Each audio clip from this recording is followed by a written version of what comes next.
സോളൻ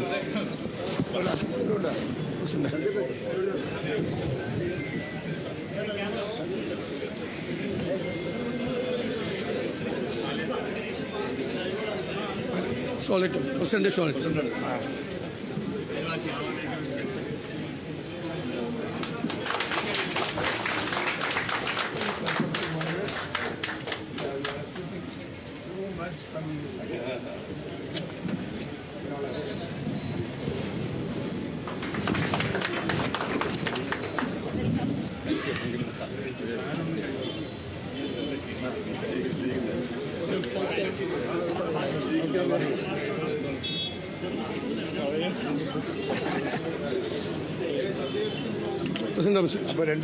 നേരത്തെ പറഞ്ഞു പ്രസിഡന്റ് പറയാം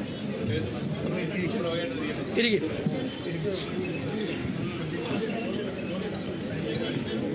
പ്രസിഡന്റ് പറയാം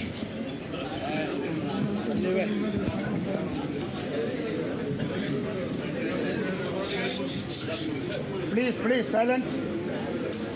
നീങ്ങി എല്ലാവരും അങ്ങോട്ട് മാറിയെന്ന് കുറച്ച് അങ്ങോട്ട് മാറിയെന്ന് അല്ലാത്തവര് കുറച്ച് മാറി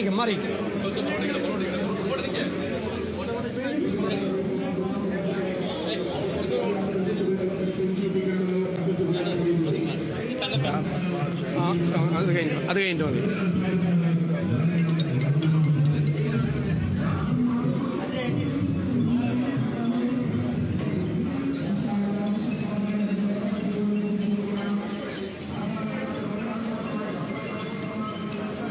അപ്പോൾ തുടങ്ങാം. ഇന്ന് ഈ ദിവസം ഇന്ത്യൻ നാഷണൽ കോൺഗ്രസിനെ സംബന്ധിച്ചിടത്തോളം വളരെയേറെ സന്തോഷപ്രദമായ ഒരു ദിവസമാണ്.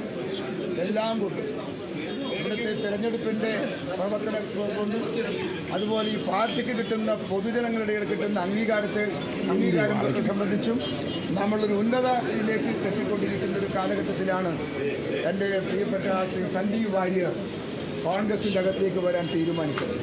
നിങ്ങൾക്കറിയാം, കുറേ കാലമായി BJPയുടെ മുഖവും ശബ്ദവുമായിരുന്നു ശ്രീ സന്ദീപ് വാര്യർ.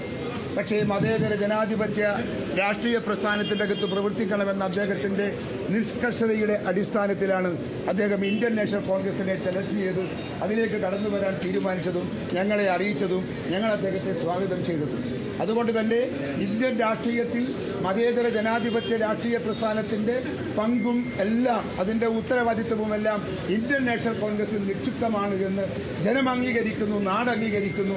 അത്തരം ഒരു ചുറ്റുപാടിൽ മതേതര രാഷ്ട്രീയ പ്രസ്ഥാനം എന്ന നിലയ്ക്ക് ഇന്ത്യൻ നാഷണൽ കോൺഗ്രസിൻ്റെ പ്രാധാന്യം ഒന്നുകൂടി ഉയർത്താനും വളർത്താനും പടർത്താനും പന്തലിപ്പിക്കാനും ശ്രീ സന്ദീപ് വാര്യരുടെ ഈ വരവ് നമുക്ക് ഉപകരിക്കും, നാടിനുപകരിക്കും എന്നീ സന്ദർഭത്തിൽ നിങ്ങളെ എല്ലാം അറിയിച്ചുകൊണ്ട് ഇന്ത്യൻ നാഷണൽ കോൺഗ്രസിന് വേണ്ടി സന്ദീപ് വാര്യരെ ഞാൻ ഈ പാർട്ടിയിലേക്ക് സഹർഷം സ്വാഗതം ചെയ്യുന്നു, നെഞ്ചോട് ചേർത്ത് സ്വാഗതം ചെയ്യുന്നു.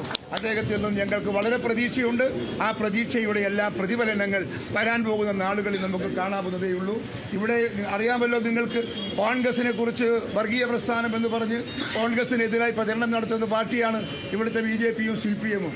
ആ CPMന്റെയും BJPയുടെയും ഇന്നത്തെ രാഷ്ട്രീയ സാഹചര്യത്തെ വിലയിരുത്താൻ സന്ദീപ് വാര്യരുടെ ഈ വരവ് ഈ നാട്ടിലെ ജനങ്ങളുടെ മുമ്പിൽ അത് ഉയർന്നു വരും എന്ന കാര്യത്തിൽ തർക്കമൊന്നുമില്ല.